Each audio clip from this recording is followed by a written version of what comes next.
Pakistan super লিগে বৃহস্পতিবার ম্যাচের আগে এবার দারুণ এক সুখবর পেল শরীফুল ইসলাম, নাহিদ রানা এবং তানজিদ তামিমরা। টাইগার তারকাদের ফ্র্যাঞ্চাইজি পেশোয়ার জলমির জন্য এলো মন ভালো করার মতো সুসংবাদ। যেই ম্যাচে আবার একসাথে খেলতে পারেন এই তিন ক্রিকেটার। করাচি কিংসের ম্যাচের আগে তবে কি এমন সুখবর পেলেন টাইগার ক্রিকেটাররা এবং তাদের ফ্র্যাঞ্চাইজি, বিস্তারিত রিপোর্ট।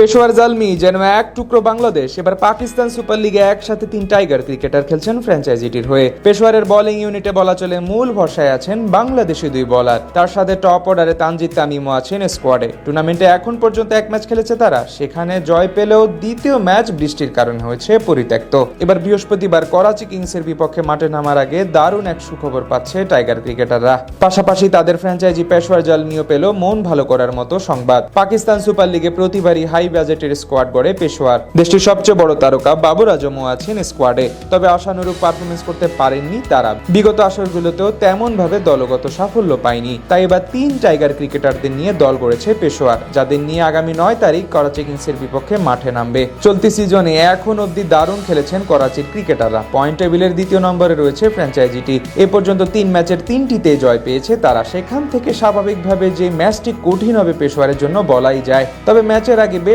ভালো সুখবর পেয়েছে হলুদ জার্সিধারীরা। এই ম্যাচের আগে নিষেধাজ্ঞায় পড়তে পারেন করাচির অধিনায়ক ডেভিড ওয়ার্নার। জানা যায় একটু অপরাধের কারণে বর্তমানে নিজ দেশ অস্ট্রেলিয়ায় আটকা পড়ে আছেন বামহাতি এই ব্যাটার। আগামী ম্যাচের পূর্বে পাকিস্তানে ফিরতে পারেন কিনা তা নিয়ে আছে যথেষ্ট সন্দেহ।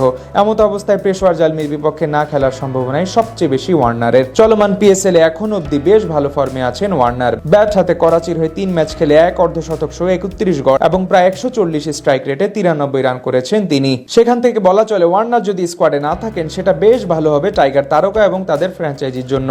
বিশেষ করে পেশোয়ারের ওপেনিং স্পেলের বলার শরীফুল ইসলাম, যেখানে ডেভিড ওয়ার্নারের মতো ব্যাটারে না থাকা নিশ্চিতভাবে স্থবির কারণ হবে তার জন্য। এছাড়া নাহিদ রানাও থাকতে পারেন সেই ম্যাচে পেশোয়ারের একাদশে। সেখান থেকে তার জন্য বলা চলে এটি একটি ভালোই খবর। এবার সিজনে নিলাম থেকে ফ্র্যাঞ্চাইজিটির হয়ে ডাক পেয়েছিলেন স্পিস্টার নাহিদ রানা, যদিও গেলবারও তাদের হয়েই পাকিস্তান সুপার লিগ খেলেছিলেন এই পেসার। অন্যদিকে নিলামে অবিকৃত থাকলেও পরবর্তীতে সরাসরি চুক্তির ভিত্তিতে তাদের ডেরায় যোগ দেন শরীফুল। একইভাবে শেষ মুহূর্তে তানজিদ তামিমকে স্কোয়াডে ভেড়ায় ফ্র্যাঞ্চাইজিটি। পেশোয়ার আসরের প্রথম ম্যাচে 5 উইকেট এবং 5 বল হাতে রেখে জয় পায় রিশাদদের রাওয়ালপিন্ডিজের বিপক্ষে। এরপর দ্বিতীয় ম্যাচে ইসলামাবাদ ইউনাইটেডের বিপক্ষে মাঠে নামতে পারেনি বৃষ্টির কারণে। করাচি কিংসের বিপক্ষে মাঠে নামার আগে বুধবার তাদের আরও এক ম্যাচ রয়েছে, যেখানে মাঠে নামবে নবাগত ফ্র্যাঞ্চাইজি হায়দ্রাবাদ কিংসম্যান। সেই ম্যাচেও ডেভিড ওয়ার্নারে না থাকার সম্ভাবনাই বেশি। পেশোয়ারের বোলিং ইউনিটে বলা চলে মূল ভরসায় আছেন বাংলাদেশি দুই বোলার, তার সাথে টপ অর্ডারে তানজিদ তামিমও আছেন স্কোয়াডে।